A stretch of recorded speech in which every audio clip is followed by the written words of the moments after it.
Hello. हम लोग आज स्पेशल पर्पस डायोड के बारे में पढ़ेंगे। कुछ चीजें मैंने लिख लिया है बोर्ड पे आज, क्योंकि लगभग कुछ पॉइंट्स मैं देख रहा था एनसीईआरटी में। तो एनसीईआरटी में कुछ पॉइंट्स जो हैं वो पॉइंट्स तुम्हें आना जरूरी है। बाकी तो डायोड का स्पेशल पर्पस कौन से डायोड का क्या है वो बड़े आराम से बताया जा सकता है और कुछ कुछ क्वेश्चंस उसके ओवरव्यू के साथ निकला भी जा सकता है। लेकिन कुछ पॉइंट्स जो हैं हम चाहेंगे उसको अच्छे से एक्सप्लेन कर दें हर एक पॉइंट को, इसलिए लिखने वाला समय क्लास का मैंने बचा लिया है, आप लोग उसको नोट कर लीजिएगा। कुछ जैसे हम लोगों ने पीएन जंक्शन डायोड पढ़ा तो उसका एक पर्टिकुलर पर्पज क्या था कि हम लोग रेक्टिफायर बनाना चाह रहे थे, रेक्टिफिकेशन के लिए, करंट यूनिडायरेक्शनल करने के लिए, एक डायरेक्शन में ही केवल करंट फ्लो करे, उसके लिए हमने नॉर्मल पीएन जंक्शन डायोड बनाया था, जिसमें पी टाइप और एन टाइप सेमीकंडक्टर का जंक्शन था, मेटलर्जिकल जंक्शन, और एंड पॉइंट्स पे मेटेलिक कॉन्टैक्ट्स थे जो कि एक्सटर्नल बैटरी के साथ कनेक्ट करे जाते थे। और फिर उसके बाद में बाइसिंग हुआ, forward bias, reverse bias, half wave rectifier, full wave rectifier, उसके बाद फिल्टर, ये खत्म हुआ। वहां पे जो नॉर्मल पीएन जंक्शन डायोड था उसमें डोपिंग लेवल कम था।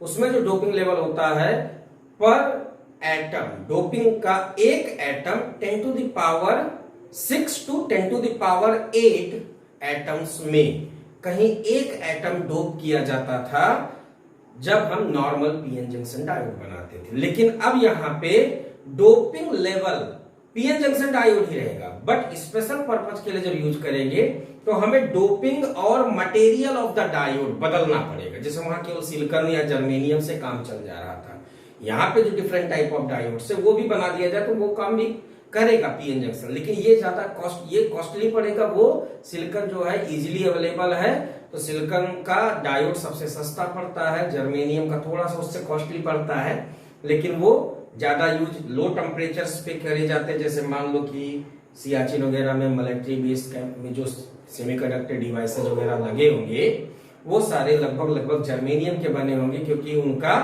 थ्रेशोल्ड वोल्टेज या कट इन वोल्टेज कम होता है। सिलिकॉन का यहाँ पे जितने डिवाइसेज यूज होते हैं नॉर्मली जिनका room temperature 27 degree Celsius, 30 degree Celsius, 45, इस समय तो 45-48 डिग्री सेल्सियस भी जाने वाले टेम्परेचर्स यहाँ पे इंडिया में हैं। तो इन टेम्परेचर्स पे काम करने के लिए जर्मेनियम वाला बहुत ज्यादा देर तक स्टेबल नहीं रह जाएगा, वो तेजी से खराब होगा। इसके लिए हम लोग यहाँ पे सिलिकॉन के डायोड्स ज्यादा यूज करते हैं। ये तो हो गया सिलिकॉन का क्यों ज्यादा यूज होता है, ये हल्का सा वहां नहीं बताया था, यहाँ बता दिया।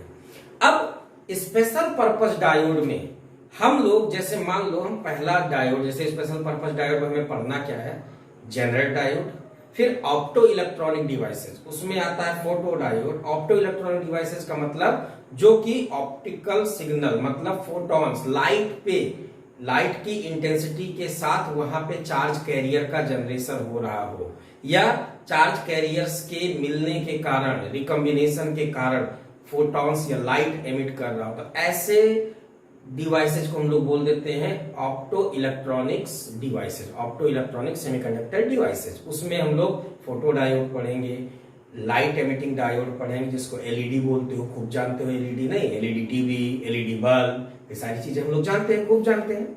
तो एलईडी हुआ, फोटो डायोड हुआ, solar cell, photovoltaic cell. Solar cell दरअसल देखे होंगे सब लगा रहता है, मोदी जी तो इस समय उसका प्रचार भी खूब किए, नहीं, मिर्जापुर में तो लगा ही पूरा प्लांट। जो ये सोलर पैनल्स लगते हैं, ये सोलर पैनल्स में भी ये पीएन जंक्शन डायोड ही होता है। और ये क्या काम करते हैं, जो सोलर लाइट्स है उसका कन्वर्जन किसमें करते हैं, इलेक्ट्रिकल एनर्जी में। सोलर लाइट का कन्वर्जन इलेक्ट्रिकल एनर्जी। तो ये सब हमारे कुछ स्पेशल डायोड्स हैं जो हमारे सिलेबस में पढ़ना है, generator diode, photo diode, LED और सोलर सेल या फोटोवोल्टाइक सेल या सिंपल सोलर पैनल के लिए जो सेल बना हुआ, ये चार चीजें हमें पढ़ना है। इसके बाद ट्रांजिस्टर आ जाएगा।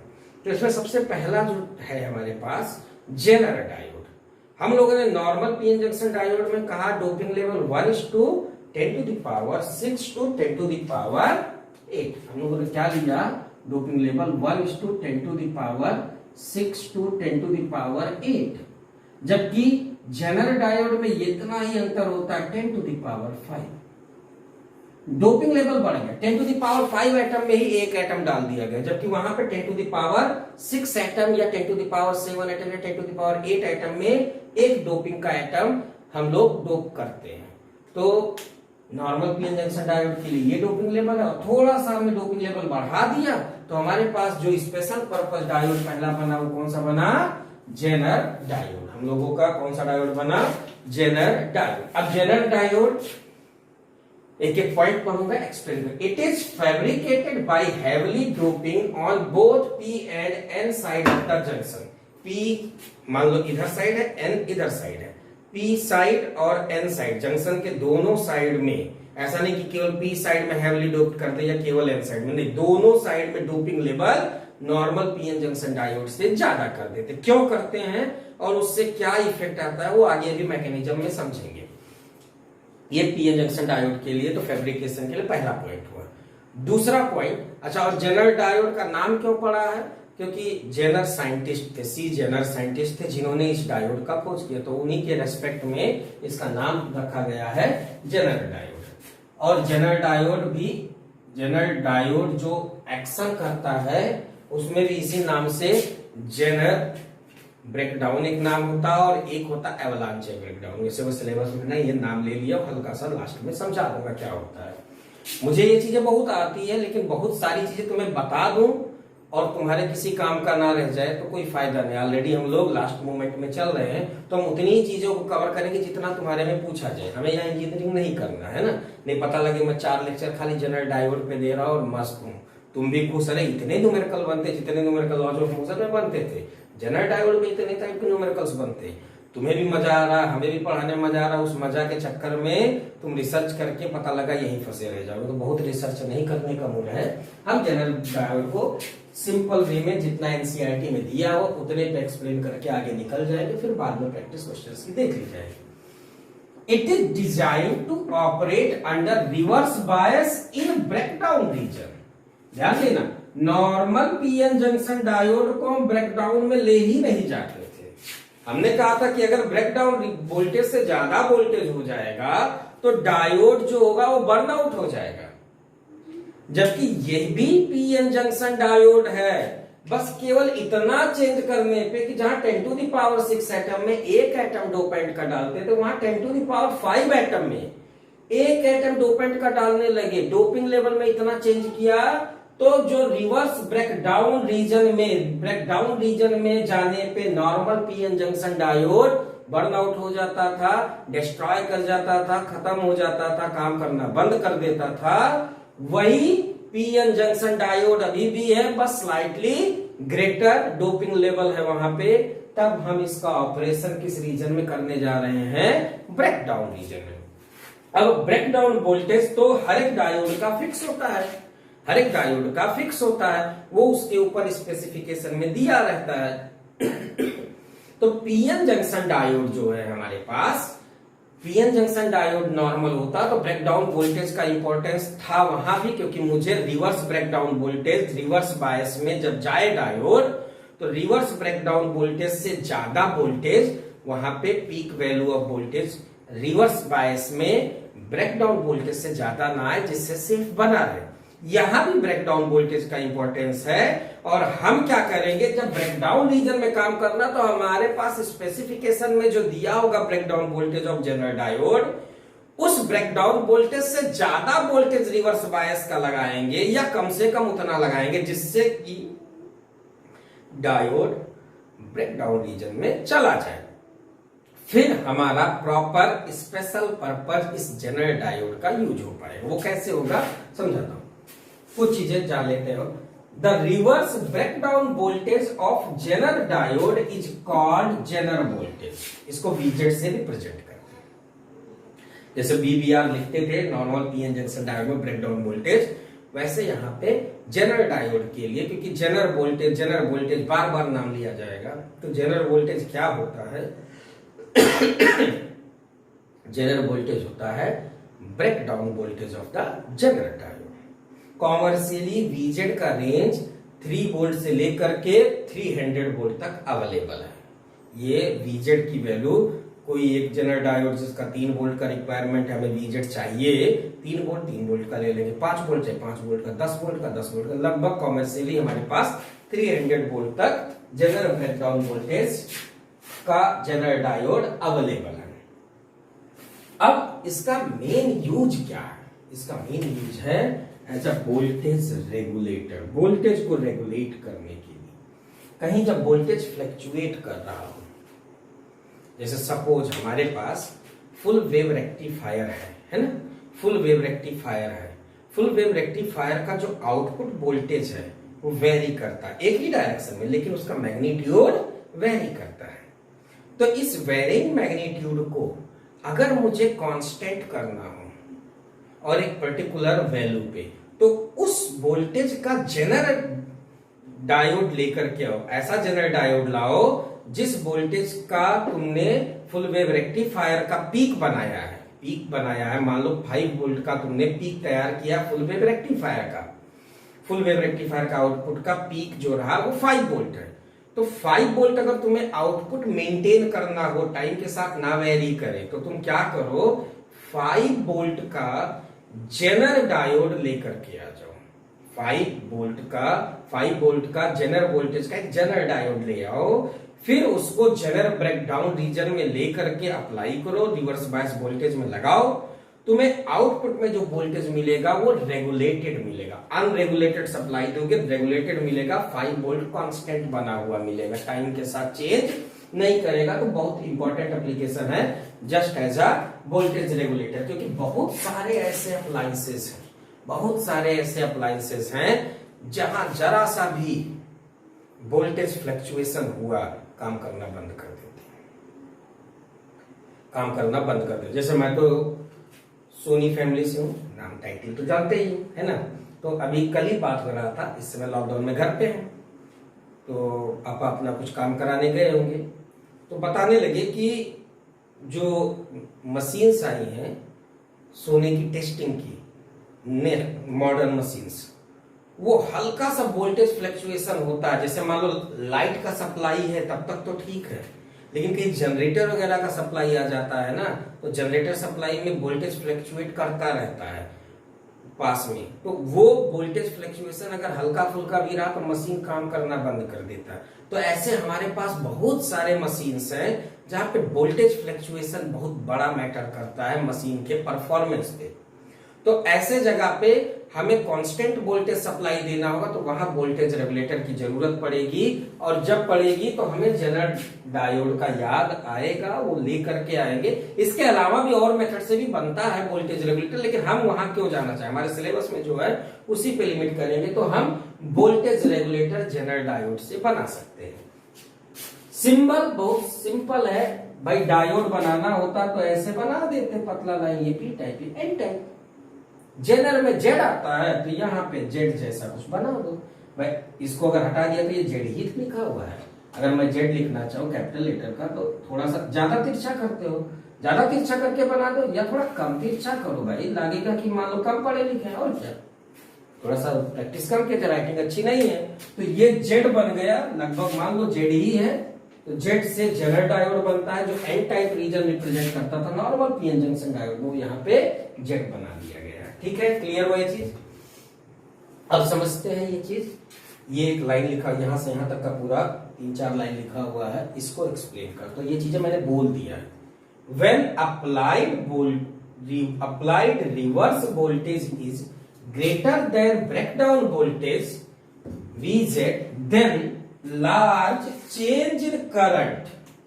जब Vz से ज्यादा वोल्टेज होगा, Vz या Vz से ज्यादा voltage, applied reverse voltage is greater than और equal to Vz, then large change in current can be produced by almost insignificant change in reverse bias voltage. Reverse bias voltage में थोड़ा मोड़ा change करके ही बहुत ज्यादा change मुझे reverse current में दिख जाता है।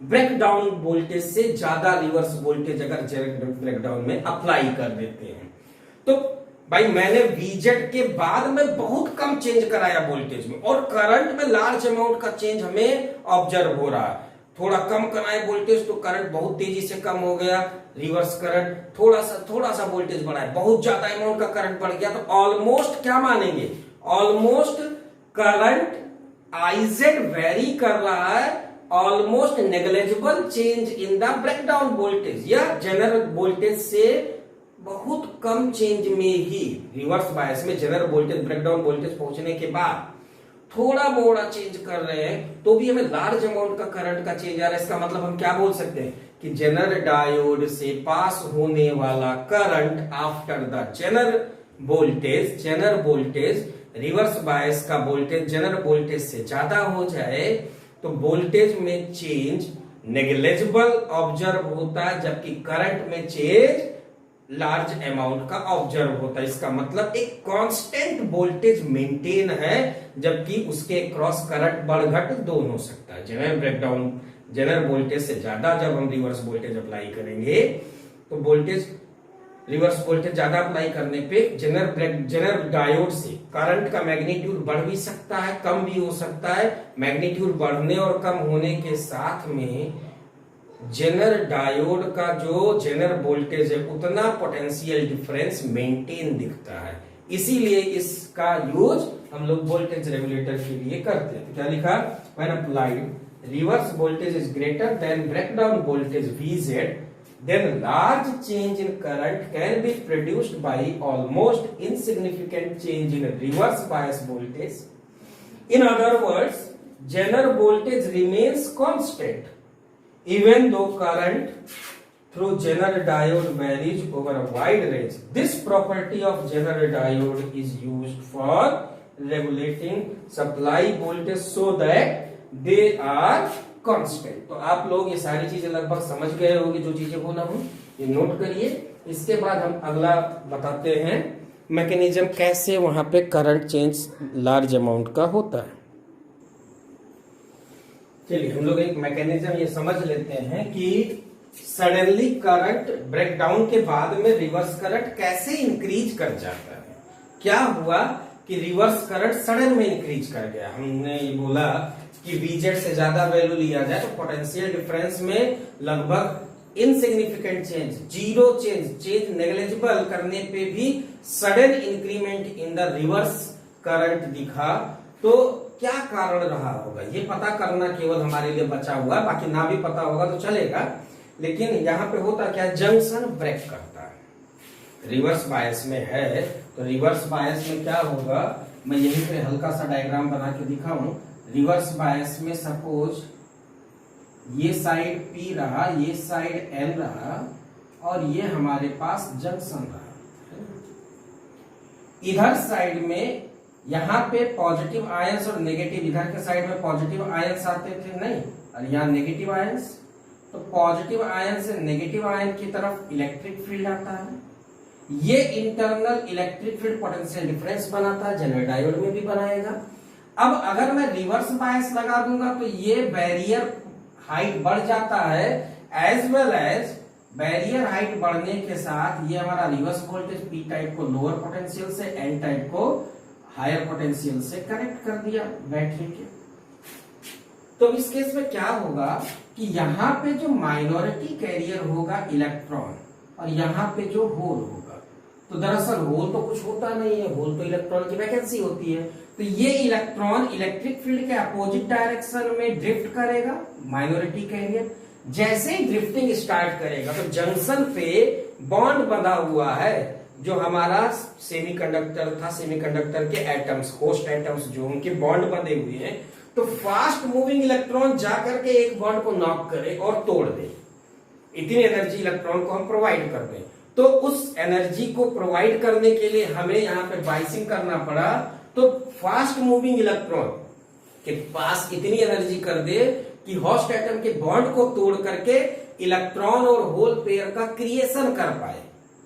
उसके लिए हमें हाई वोल्टेज रिवर्स बायस का अप्लाई करना होगा। तो होगा क्या कि सपोज बॉन्ड है, यहाँ जंक्शन है, जंक्शन पे आया फास्ट मूविंग इलेक्ट्रॉन, हिट किया, इलेक्ट्रॉन होल पेयर जनरेट हुआ, बॉन्ड टूट गया। बॉन्ड टूटते ही फ्री इलेक्ट्रॉन हुआ और होल हुआ, खाली हुए, निकले बाहर। निकलते ही ये जो फील्ड था, ये फील्ड तुरंत इस पे एक्ट करेगा और इलेक्ट्रिक फील्ड के कारण जो इलेक्ट्रॉन खाली हुआ है वो इधर की तरफ एन टाइप की, सॉरी, इलेक्ट्रॉन पे फोर्स जो लगेगा फील्ड के कारण वो एन साइड में लगेगा, है ना, फील्ड इधर, और होल अपोजिट डायरेक्शन में इलेक्ट्रॉन पे फोर्स लगेगा फील्ड के अपोजिट डायरेक्शन में, तो इलेक्ट्रॉन शिफ्ट कर जाएगा किस तरफ, एन टाइप रीजन में, और जो होल होगा वो किधर की तरफ शिफ्ट कर जाएगा, पी टाइप रीजन में। क्लियर हुआ ये पॉइंट हमारे पास। तो जंक्शन ब्रेक कैसे हुआ, यहाँ पे फास्ट मूविंग इलेक्ट्रॉन्स ने एटम्स के जो होस्ट एटम्स हैं उनके बॉन्ड को ब्रेक किया जंक्शन पे बॉन्ड को ब्रेक किया, जंक्शन पे इलेक्ट्रॉन होल पेयर का क्रिएशन हुआ नियर द जंक्शन। जो होस्ट एटम्स थे, चाहे जंक्शन के जस्ट अगल बगल साइड में, वो एटम्स जब ब्रेक हुए, बॉन्ड ब्रेक हुआ तो इलेक्ट्रॉन होल पेयर जनरेट हुआ। वो जनरेटेड इलेक्ट्रॉन होल पेयर वहीं पे दोबारा मिल नहीं पाएंगे because of available electric field in the depletion region. जो डिप्लीशन रीजन के अंदर इलेक्ट्रिक फील्ड है उसके कारण इलेक्ट्रॉन एन साइड में और होल पी साइड में एक्सेलरेट करके मूव कर जाएगा। तो होता क्या है, यहाँ थोड़ा सा एक स्टेप और आगे बता देता हूं। एक इलेक्ट्रॉन ने एक बॉन्ड तोड़ा, एक इलेक्ट्रॉन उसने बनाया और ये इलेक्ट्रॉन चल ही रहा है, ठीक है। तो ये इलेक्ट्रॉन जो छूटा ये भी एक्सेलरेट करेगा, ये अगले इलेक्ट्रॉन को तोड़ देगा, तो इसको बोला जाता है कैरियर मल्टीप्लीकेशन। ये थोड़ा दूर निकल गया सिलेबस से, है ना, कैरियर मल्टीप्लीकेशन। एक इलेक्ट्रॉन आया, इलेक्ट्रॉन होल पेयर बनाया, ये तोड़ेंगे इलेक्ट्रॉन, फिर ये बनाएगा, फिर इस तरीके से कैरियर मल्टीप्लीकेशन होगा। लार्ज अमाउंट का बॉन्ड बहुत सारा टूटेगा, और जब बहुत सारा बॉन्ड टूटेगा तो बहुत सारा इलेक्ट्रॉन होल पेयर जनरेट होगा और बहुत सारे इलेक्ट्रॉन्स और होल जंक्शन को क्रॉस करेंगे। इस तरीके से लगेगा कि जैसे रिवर्स बायस में पी टाइप में जो माइनॉरिटी कैरियर था इलेक्ट्रॉन, वो ड्रिफ्ट करके जंक्शन क्रॉस करके एन पे पहुंच रहा था, और होल जो था एन टाइप में वो जंक्शन को क्रॉस करके पी टाइप में पहुंच रहा था। क्योंकि हमें ये पता है रिवर्स करंट के लिए रिस्पॉन्सिबिलिटी किसकी है, माइनॉरिटी कैरियर की, because of the available depletion region का इलेक्ट्रिक फील्ड, उसके कारण ही रिवर्स करंट होता है। तो उसी सेंस में इलेक्ट्रॉन और होल जनरेट होकर के जंक्शन क्रॉस करके दोनों साइड में एक्युमुलेट होंगे, फिर वो एक्सटर्नल सर्किट में करंट में बदल जाएगा। तो सडन में राइज ऑफ करंट क्यों हुआ, बिकॉज ऑफ जंक्शन टूटा, और जंक्शन कैसे टूटा ये एक प्रोसेस में मैंने बताया, और दूसरा एक और प्रोसेस है। तो जो पहला प्रोसेस बताया, जब हाई रिवर्स बायस वोल्टेज लगा करके जंक्शन को तोड़ा गया, तो इस प्रोसेस को नाम दिया जाता है एवलांचे ब्रेकडाउन। दो तरीके से ब्रेकडाउन होता है जेनर डायोड के जंक्शन का, एवलांचे ब्रेकडाउन, दूसरा होता है जेनर ब्रेकडाउन। एवलांचे ब्रेकडाउन में क्या होता है, हाई पोटेंशियल डिफरेंस लगाते हैं, फास्ट मूविंग माइनॉरिटी कैरियर्स जो होते हैं वो जंक्शन पे जा करके जंक्शन के नियर या जंक्शन के अंदर जो हमारे पास होस्ट एटम्स हैं उनके बॉन्ड को नॉक करते हैं, वहां से इलेक्ट्रॉन होल पेयर का क्रिएशन होता है, और large amount of electron hole pair carrier multiplication से बनते हैं। इफेक्टिवली चार्ज कैरियर बहुत ज्यादा बना तो सडन राइज हो जाता है हमारे पास रिवर्स करंट में। ये पॉइंट क्लियर हुआ। दूसरा तरीका ब्रेकडाउन करने का है वो है जब हम रिवर्स वोल्टेज को बहुत ज्यादा नहीं किए, कम रखे हैं, 6, दरअसल ये 6 वोल्ट से ज्यादा होता है एवलांचे ब्रेकडाउन के लिए, और जो जेनर ब्रेकडाउन होता है उसके लिए 6 वोल्ट से कम होता है। तो मैं इतना ज्यादा क्या करना है, लो, जब रिवर्स वोल्टेज लो रखते हैं लेकिन ब्रेकडाउन वोल्टेज से ज्यादा होगा डायोड के, जंक्शन डायोड के, सॉरी जेनर डायोड के ब्रेकडाउन जेनर वोल्टेज से ज्यादा होगा, लेकिन बहुत ज्यादा नहीं करते हैं, तब उस केस में क्या होगा कि जंक्शन पे स्ट्रॉन्ग इलेक्ट्रिक फील्ड बनता है, थिन लेयर, ऑर्डर होता है लगभग 5 × 10⁶ वोल्ट पर मीटर, मतलब डाइलेक्ट्रिक स्ट्रेंथ इसका क्रॉस कर जाता है। तब जंक्शन पे बॉन्ड टूट जाता है due to the junction strong electric field. Junction के बॉन्ड ऑटोमेटिक टूटते हैं, और जैसे टूटे तो इलेक्ट्रॉन होल पेयर का क्रिएशन हुआ, फिर वही प्रोसेस हुआ, इलेक्ट्रिक फील्ड के कारण बॉन्ड टूटा, टूटने के बाद इलेक्ट्रॉन एन साइड में, होल पी साइड में मूव किया, फिर से इफेक्टिव ये जो इलेक्ट्रॉन और होल एन साइड में बढ़ना और पी साइड में बढ़ना, एक्सटर्नल सर्किट में यहाँ पे एक्सेस में इलेक्ट्रॉन एक्सेस में होल आया, तो ये बाहर के सर्किट में जब कनेक्ट करके रखते हैं, क्लोज करते हैं, मेटल वायर के थ्रू बाहर का सर्किट। तो यहाँ के एक्सेस इलेक्ट्रॉन मूव करके इधर साइड के एक्सेस होल पे बनते, क्योंकि पोटेंशियल डिफरेंस बनेगा, ये हाई पोटेंशियल पे लो पोटेंशियल पे, तो फ्री इलेक्ट्रॉन्स यहां से लो पोटेंशियल से निकल के हाई पोटेंशियल पे आएंगे और एक लार्ज अमाउंट का करंट कंट्रीब्यूट करेंगे। और ये लार्ज अमाउंट का करंट जो रिवर्स बायस में आया, पहले रिवर्स करंट कम था, सडन में ज्यादा बढ़ा, क्योंकि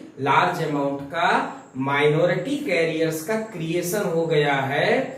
या माइनॉरिटी कैरियर्स अपेरेंटली मुझे दिखने लगा कि जंक्शन टूटने के कारण जो कैरियर्स बने वो ऐसे मूव किए जैसे रिवर्स बायस में माइनॉरिटी कैरियर्स जंक्शन को क्रॉस करते थे। तो यहां पे हम पढ़ देते हैं, when reverse voltage up is equal to general voltage then junction will break by one of the following two ways. First है by fast moving minority carriers या फास्ट मूविंग फ्री इलेक्ट्रॉन्स। ये fast moving electrons, minority carriers, fast moving electrons, ये कहां पे है? Minority carrier कहां पे है? In P type region, minority carrier in P type, P side. Knock out the bond of the host atom and generate electron hole pairs. ये कब होगा? When high reverse voltage is applied. इस type से अगर junction breakdown हुआ तो इसको बोलते हैं avalanche breakdown, AVALANCHE, avalanche breakdown. दूसरा, due to breaking of bond of host atom due to high electric field at junction in reverse bias and generate electron hole pairs. ये कब बनता है?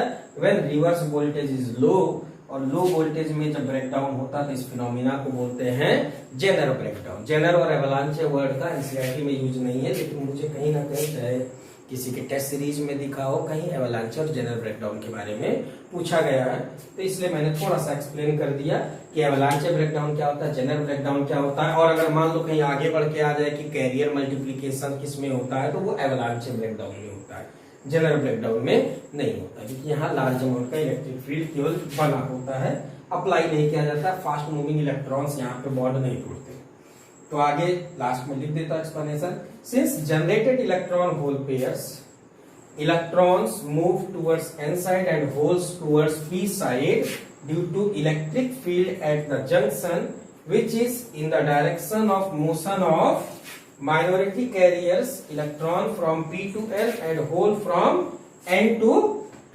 Electron from P to N मतलब minority carriers जिस तरफ चल रहे उसी साइड में ही ये फ्री इलेक्ट्रॉन और होल पेयर जो बना है उसमें से जो इलेक्ट्रॉन है वो N साइड में गया, होल P साइड में आया है। जैसे माइनॉरिटी कैरियर्स का मूवमेंट था इलेक्ट्रॉन का P से N की तरफ, वैसे ही टूटने के बाद फ्री इलेक्ट्रॉन्स का एक्सेस कहां बनता है?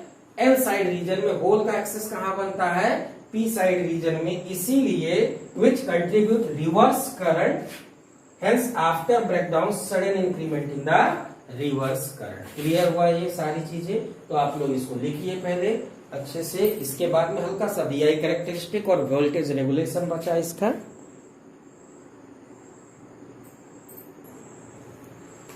VI कैरेक्टरिस्टिक बात कर लो, VI characteristics of Zener diode. तो जेनर डायोड का है तो पीएन जंक्शन, अगर मैं फॉरवर्ड बायस में यूज करना चाहूँ तो कर लूं, लेकिन ये महंगा पड़ेगा फालतू का, ये normal PN junction diode use करेंगे। तो जेनर डायोड का मेन यूज कहां पे? रिवर्स बायस में। फॉरवर्ड बायस में हम फॉरवर्ड बायस में बनाएंगे नहीं, थोड़ा बहुत हल्का फुल्का बना देते हैं माइनॉरिटी तक के लिए, लेकिन मेन पर्पज है हमारा रिवर्स वोल्टेज और रिवर्स करंट के लिए। तो ब्रेक डाउन तक के लिए तो ये लगभग जैसा नॉर्मल भी था, और यहाँ ब्रेक डाउन वोल्टेज किसके बराबर लिखोगे? जनरल वोल्टेज के बराबर। इसके बाद sudden increment in the current. देखो वोल्टेज चेंज बहुत कम हो रहा है, करंट का चेंज बहुत ज्यादा हो रहा है। ये हमारे पास रिवर्स बायस का कैरेक्टरिस्टिक। और फॉरवर्ड बायस में बनाना चाहो तो फॉरवर्ड बायस में जैसा उसका था वैसा इसका भी रहेगा। नॉर्मल पीएन जंक्शन डायोड का फॉरवर्ड बायस में वैसा ही रहेगा जैसा, सॉरी जेनर डायोड का वैसा ही रहेगा फॉरवर्ड बायस में जैसा कि नॉर्मल पीएन जंक्शन डायोड का। लेकिन ये हमारे लिए बहुत इंपॉर्टेंट नहीं, हमारे लिए इंपॉर्टेंट कौन सा है, रिवर्स बायस में। और फिर यहाँ पे sudden increment in the current दिखा और जेनर के क्रॉस जो वोल्टेज था वो ऑलमोस्ट कांस्टेंट दिखा। तो इसके बाद हमारे पास जो बचा है वो Zener diode as voltage regulator.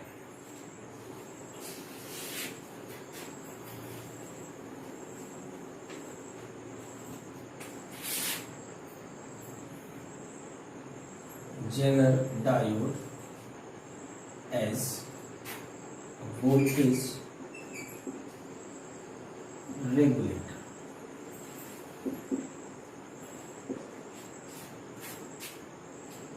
हम लोग सपोज अनरेगुलेटेड सप्लाई यहाँ पे देते हैं और एक मैंने लगा दिया रेजिस्टेंस, करंट लिमिटिंग रेजिस्टेंस। इसके बाद मैंने यहाँ पे एक जेनर डायोड लगा दिया, सपोज वो रिवर्स बायस, और यहाँ पे एक लोड रेजिस्टेंस। तब अगर मैं इस जगह पे, और मैंने यहाँ पे जो अनरेगुलेटेड सप्लाई दिया है, अनरेगुलेटेड सप्लाई जो रहा, अनरेगुलेटेड सप्लाई मैंने यहाँ पे दिया, सपोज उसको VL से लिख लेता हूँ। ये आ जाएगा रेक्टिफायर का लोड के क्रॉस वोल्टेज पोटेंशियल डिफरेंस, है ना, फुल वेव रेक्टिफायर का। अब मुझे वहां पे पोटेंशियल डिफरेंस कम ज्यादा होता हुआ दिखेगा, कम होगा ज्यादा होगा क्या होगा, लेकिन मुझे ये पता जेनर रिवर्स बायस में लगा हुआ है और सपोज हायर पोटेंशियल लोअर पे, तो ये जेनर रिवर्स बायस में होगा। और यहाँ पे जेनर डायोड का अगर जेनर वोल्टेज स्पेसिफिकेशन दिया हुआ है तो जेनर डायोड के साथ पैरेलल में मैंने एक लोड रेजिस्टेंस लगाया है, तो इस जगह पे जो आएगा रेगुलेटेड वोल्टेज आउटपुट में मिलेगा, regulated output voltage, regulated output voltage potential difference इस जगह पे। तो यहाँ पे ये पॉजिटिव, ये नेगेटिव, ये पॉजिटिव, ये नेगेटिव, और किसके बराबर आएगा, this is equal to Zener voltage. होगा क्या समझ लेते हैं। सपोज मान लेता हूं पोटेंशियल डिफरेंस बढ़ने लगा, है ना, ये अनरेगुलेटेड सप्लाई का पोटेंशियल डिफरेंस VZ से ज्यादा होने लगा। तो VZ से जब ज्यादा होगा पोटेंशियल डिफरेंस तो इफेक्टिवली यहाँ पे करंट बढ़ेगा, करंट बढ़ेगा तो यहाँ पे दो रास्ता दिख रहा है करंट जाने का। अब अगर इसके क्रॉस पोटेंशियल डिफरेंस VZ के बराबर हमेशा बना रहे तो इसके क्रॉस करंट भी वही बना रहेगा। मतलब मैं यहाँ पे बोलूं अगर करंट सपोज I आ रहा हो तो I में दो करंट बनेगा, एक IZ और एक IL। अब I इज इक्वल टू या IZ plus IL is equal to I। हमें ये पता है कि IL इंटू RL VZ के बराबर है, IL इंटू RL VZ के बराबर है, दिस इज कांस्टेंट। तो इसका मतलब RL तो बदल नहीं रहे हैं। अब अगर IL RL नहीं बदल रहे हैं और RL के साथ में जो करंट आया है IL, सॉरी गलत, लोड के क्रॉस जो करंट, इन दोनों का प्रोडक्ट अगर कांस्टेंट एक आ रहा है, इसका मतलब RL नहीं बदल रहा है तो IL भी नहीं बदलेगा। तो ये करंट कांस्टेंट रहेगा, ये करंट क्या रहेगा, कांस्टेंट रहेगा। तो इफेक्टिवली अगर मैं I बढ़ाऊंगा तो क्या बढ़ेगा, इसका मतलब अगर वो कांस्टेंट है तो इसका मतलब हम लोग क्या बोल सकते हैं, this implies if I increase then IZ increase and dynamic resistance of the Zener diode decrease कर जाएगा, ये बढ़ जाएगा, डायोड का जेनर डायोड का रेजिस्टेंस कम हो जाएगा। फिर अगर I मान लो कम हो जाए तो कम हो जाने तो कोई दिक्कत नहीं है, तो होगा क्या, IZ कम हो जाएगा, IL पे कोई अंतर नहीं आएगा, मतलब तब RZ क्या होगा, इंक्रीज कर जाएगा। तो जो इसका रिवर्स बायस में रेजिस्टेंस है वो वेरिएबल है, पोटेंशियल डिफरेंस तुम्हें फिक्स देगा और आउटपुट वोल्टेज क्या बनेगा, कांस्टेंट बनेगा किसके बराबर, जेनर वोल्टेज के बराबर। ये जब तक गिरे ना ऑनलाइन क्लास में तो सब क्लास कैसे कंप्लीट है ना। तो ये हमारा जेनर डायोड कंप्लीट हो गया। अब हम लोगों को नेक्स्ट डायोड की बात करनी है।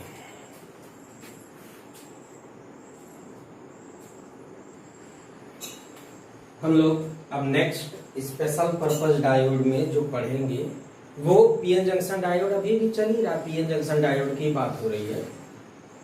स्पेशल पर्पस डायोड में जेनरल डायोड तो कंप्लीट हुआ। अब हम लोगों को पढ़ना है ऑप्टो इलेक्ट्रॉनिक जंक्शन डायोड्स। ये ऑप्टो इलेक्ट्रॉनिक्स, ऑप्टो से ऑप्टिक्स से आ जाएगा, नहीं मतलब कहीं फोटॉन्स लाइट इससे रिलेट हो रहा हो।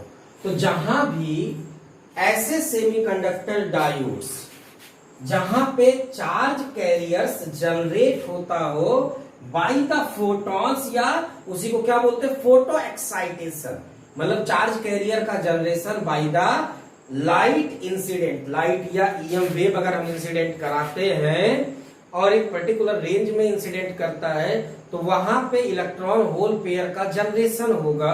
और अगर इलेक्ट्रॉन होल पेयर के जनरेशन के लिए रिस्पॉन्सिबिलिटी फोटॉन्स की है तो ऐसे सारे डिवाइसेस किसमें रखे जाएंगे, opto electronic semiconductor junction diodes. इसमें जो पहला एग्जांपल है फोटो डायोड। फोटो डायोड हम लोग बहुत ही ज्यादा देखते हैं, बहुत ज्यादा। कहां कहां यूज है देखो जरा, मैं सिंपल बताता हूँ फोटो डायोड का। जैसे रिमोट है हमारे पास, है ना, रिमोट में फोटो सेंसर लगा होता है। या आप लोग अगर, तो खैर मोबाइल में आना बंद हो गया, नहीं पहले इंफ्रारेड आता था, वहां पे फोटो डायोड लगता है। या और हट जाओ, फोटो डायोड फोटो डिटेक्टर का यूज सबसे अच्छा कि जब हम लोग लिफ्ट में जाते हैं और लिफ्ट में ऑटोमेटिक डोर क्लोजर जब लगा होता है और कोई मान लो बाहर है, हाँ, कोई अगर मान लिया कि लिफ्ट के अंदर तुम घुस गए और तुम्हारा दोस्त एंटर करा, तब तक लिफ्ट बंद होने लगता, तो क्या करते हो, दरवाजा पकड़ के रोकते हो? ऐसा कुछ नहीं करते ना, हम लोग ऐसे हाथ कर देते, फट से दरवाजा वापस खुल जाता है और फिर उसके बाद वो अंदर। तो दरवाजे ने तुम्हारे हाथ को नहीं पहचाना है, दरवाजे ने हाथ को देखा, हाथ के आने के साथ यहाँ से लाइट रे जो रिफ्लेक्ट करी होंगी, है ना, वो लाइट रे इस रेंज में होंगी कि फोटो डायोड जो फोटो डिटेक्टर का काम कर रहा है, इससे निकलने वाला जो लाइट रे है वो इस रेंज में होगा कि वो फोटो डिटेक्टर जो वहां पे रखा हुआ है उसने डिटेक्ट कर लिया कि कोई ऑब्स्टेकल आया, दरवाजा बंद मत करो, दरवाजा ओपन कर दो। तो फोटो डायोड का यूज करते हैं डिटेक्टिंग ऑप्टिकल सिग्नल, या इसी को बोलते हैं क्या, फोटो डिटेक्टर्स। सेकेंड बहुत ही कॉमन नेम है, इन्हीं सब कारणों से तो सेमीकंडक्टर बहुत ही इंपॉर्टेंट हो जाता है डे बाय डे के लिए, क्योंकि जितना ज्यादा यूज तुम्हें कन्वेंशनल कंडक्टर का है करंट और इन सब चीजों में, उससे कहीं ज्यादा यूज आज की डेट में सेमीकंडक्टर डिवाइसेस का है। जो ये बल्ब हमारे यहाँ जल रहा है, तुम्हारे वहां जल रहा होगा, तुम्हारी मोबाइल में जो लाइट आ रही है, तुम टीवी आज की डेट में देख रहे हो, सब क्या लगा हुआ है, लाइट एमिटिंग डायोड्स लगे हुए हैं, एलईडी। ये एलईडीज जो होते हैं ये लो पावर कंजम्पशन डिवाइसेज होते हैं। मतलब हमारे पास बल्ब था पहले, तो उसके बाद में फिर उसके बाद वो सीएफएल में बदला था, सीएफएल को फिर किस में बदला गया, एलईडी में, है ना, मोदी जी है तो एलईडी में बदले। ज्यादातर मोदी जी थोड़े ना बदले तो साइंटिस्ट आया था तो मोदी जी ने कर दिया। तो वो एलईडी जो रहा, एलईडी लो पावर कंजम्पशन में लाइट ज्यादा प्रोड्यूस करता है। तो दरअसल एलईडी का क्या पर्पज हुआ, इलेक्ट्रिकल एनर्जी देते हैं, एलईडी बल्ब लगाते हो तो इलेक्ट्रिकल सप्लाई उसके दोनों कनेक्टर पे देते हो, फिर वो इलेक्ट्रिकल एनर्जी का कन्वर्जन किसमें करता है, लाइट में करता है, और ये डायोड ही होता है, light emitting diode, LED. It converts electrical energy into light. And the third one is photovoltaic cell या सोलर सेल। ये भी बहुत कॉमन है आज की डेट में, तो खूब बढ़ा हुआ, इसको भी मिला हुआ है। नहीं, लाइट की कमी हो तो क्या करो, सोलर पैनल लगा लो। मैंने एग्जांपल भी शायद लिया होगा कि मिर्जापुर में तो लगा ही हुआ है, अभी मोदी जी उद्घाटन भी किए थे उसका, है ना, हो गया आज की क्लास में मोदी जी कर रहे थे। अरे जो जो चीजें आया वो बता रहा हूँ, बाकी ठीक है, बाकी तो तुम घर पे बैठ के पढ़ रहे हो, यहाँ पढ़ा रहे, पागलपन की तो हो ही गई है। नहीं, तो फोटोवोल्टाइक सेल, सोलर सेल, या इसी को सोलर पैनल आज की नॉर्मल लैंग्वेज में बोल देते हैं। तो सोलर पैनल सूर्य के लिए रखा जाता है। सूर्य देवता क्या करते हैं, किरण उस पर गिराते हैं, रेज गिराते हैं, फिर सोलर पैनल कूद कूद करके उसको इलेक्ट्रिकल एनर्जी में बदलता है। ऐसा कुछ नहीं होता है, सोलर पैनल वहीं रुका रहता है, उसमें कुछ चीजें व्हाइट कलर की चमकती हुई होती है और अंदर ब्लैक कलर का सब रहता है, दिखता होगा, बाहर से ट्रांसपेरेंटेड रहता है। तो जो बाहर से दिख रहा है वो सारी चीजों को लेकर के अंदर जो मटेरियल है सेमीकंडक्टर डिवाइसेस का होता है, और फिर सोलर एनर्जी इंसिडेंट होता है, फिर इलेक्ट्रॉन होल पेयर का क्रिएशन होता है। इलेक्ट्रॉन होल पेयर का क्रिएशन हुआ तो किसने कन्वर्ट कराया, क्रिएट कराया, सोलर एनर्जी ने। सोलर एनर्जी ने क्रिएट कराया इलेक्ट्रॉन होल पेयर, तो फिर उसके बाद में वो कुछ कई पोटेंशियल डिफरेंस बना देते हैं, उसके कारण जैसे लोड लगाते हैं तो मुझे इलेक्ट्रिकल करंट फ्लो करता हुआ मिल जाता है। इसीलिए इसका यूज कहां पे होता है, convert optical radiations into electrical energy. तो हम एक एक करके इन सारे ऑप्टो इलेक्ट्रॉनिक डिवाइसेस को पढ़ेंगे। सबसे पहले photodiode, second LED, third photovoltaic cell, इसके बाद डायोड खत्म होगा, ट्रांजिस्टर किया जाएगा। तो अभी हम लोग पहले स्टार्ट करेंगे फोटोडायोड। आप लोग नोट कर लीजिए इसको। हम लोग फोटोडायोड पहला ऑप्टो इलेक्ट्रॉनिक डिवाइस देख लेते हैं। फोटोडायोड दरअसल पहले पढ़ देता हूं जो चीजें लिखा है वो चीजें। Photodiode is fabricated with a transparent window which allow light to fall on diode. मतलब अगर मैं फोटोडायोड की बात करूं तो इसके जंक्शन पे एक ट्रांसपेरेंट रहता है जंक्शन, और वहां पे लाइट को रास्ता दिया जाता है कि जंक्शन पे जाओ और जंक्शन के बॉन्ड्स को ब्रेक करो, है ना, बॉन्ड का ब्रेक कर पाएगा लाइट। जब लाइट की एनर्जी एच न्यू की वैल्यू सेमीकंडक्टर डिवाइस, सेमीकंडक्टर जो हम जिस सेमीकंडक्टर से फोटोडायोड को फैब्रिकेट किए हैं उस सेमीकंडक्टर के एनर्जी गैप से ज्यादा या उसके बराबर हो तभी बॉन्ड को तोड़ पाएगा। तो लाइट अगर यहां पे आया, लाइट यहां पे आया, लाइट इंसिडेंट किया, फोटोन इंसिडेंट किया, और उस फोटोन की इंटेंसिटी इसके इस सेमीकंडक्टर के एनर्जी गैप या के बराबर या उससे ज्यादा है, तो ये बॉन्ड टूट जाएगा और इलेक्ट्रॉन होल पेयर का जनरेशन होगा। इलेक्ट्रॉन होल पेयर जनरेट होगा, फिर आगे क्या होगा अभी बताता हूं। अब ये लाइट इंसिडेंट करा तो पीएन जंक्शन में केवल लाइट अगर डायोड की तरफ बना दोगे तो ये सिंबल हो जाएगा फॉर द फोटोडायोड। अगर यही लाइट इधर की तरफ निकलती हुई दिखा दी जाएगी तो वो हो जाएगा एलईडी। तो फोटोडायोड के लिए सिंबल क्या होगा, लाइट दो लाइन तीन लाइन दिखा दी जाएगी, एक लाइन दिखा दी जाएगी towards the PN junction diode, मतलब ये फोटोडायोड है। यहाँ पे जंक्शन पे विंडो ओपन कर दिया गया है, ट्रांसपेरेंट विंडो ओपन कर दिया गया है जो अलाउ करेगा कि लाइट जो है जंक्शन पे जाए और वहां पे बॉन्ड को ब्रेक करे।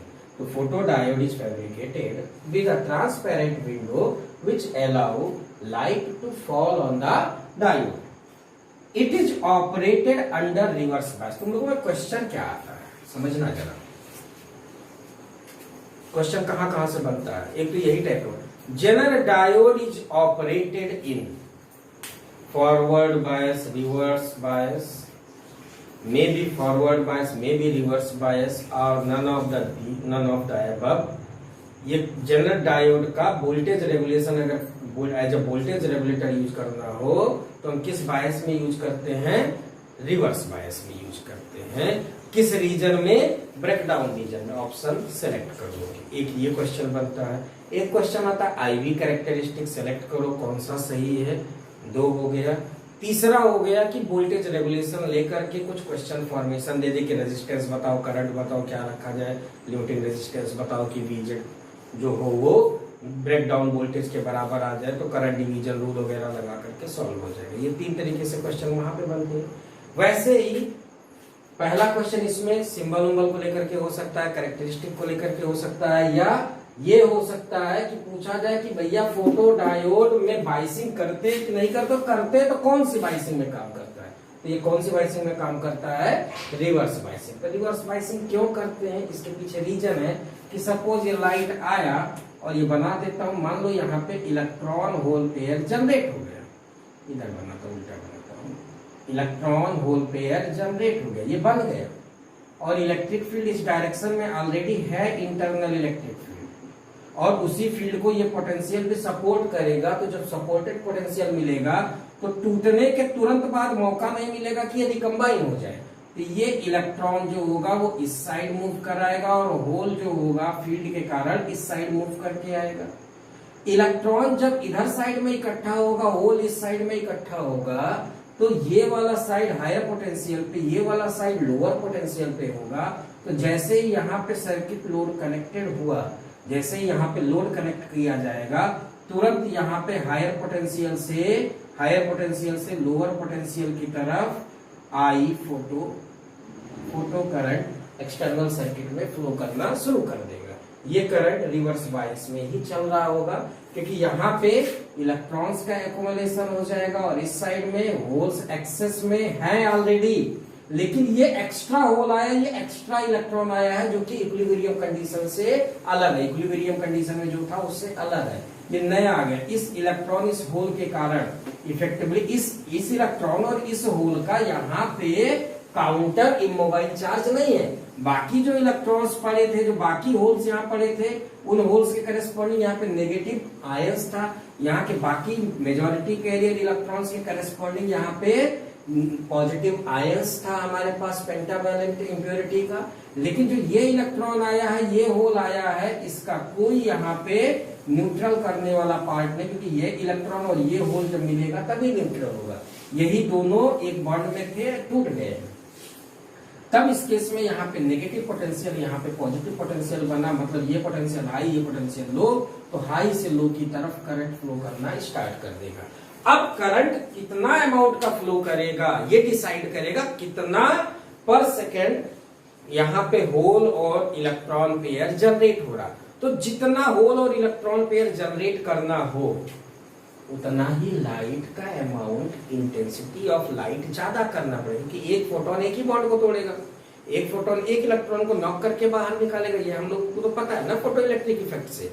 तो जितने फोटॉन्स ज्यादा होंगे उतना ही लाइट की इंटेंसिटी ज्यादा होगी, और जितना इंटेंसिटी ऑफ लाइट ज्यादा होगा उतना ही ज्यादा इलेक्ट्रॉन होल पेयर का क्रिएशन होगा, उतना ही लार्ज अमाउंट का पोटेंशियल डिफरेंस बनेगा, और उतना ही ज्यादा जो एक्सटर्नल लोड कनेक्ट होगा उसमें करंट फ्लो करेगा। ये पूरा मैकेनिज्म समझ में आ गया।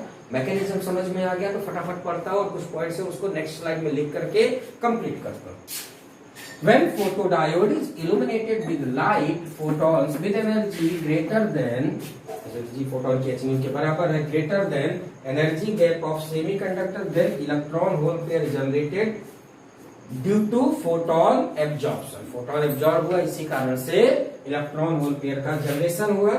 The diode is fabricated such that generated electron hole pair take place in or near depletion region of diode. ऐसा बनाया जाता है कि या तो डिप्लीशन रीजन के अंदर बने या जस्ट डिप्लीशन रीजन के पास में बने, जिससे कि डिप्लीशन रीजन का इलेक्ट्रिक फील्ड उसे इन्फ्लुएंस करके बाहर के साइड में निकाल पाए, जंक्शन से डिप्लीशन रीजन से बाहर निकाल पाए और अलग कर पाए electric field. Due to electric field of the junction, generated electron hole pair are separated before they recombine the direction of electric field such that electron reached n side and hole reached p side। अब इसके बाद जो चीजें मैंने बोला है उसको भी लिखना है, पहले आप लोग इसको नोट करें, फिर मैं नेक्स्ट पार्ट इसके आगे लिख देता हूँ, वो बता देता हूँ जो बोला हूँ।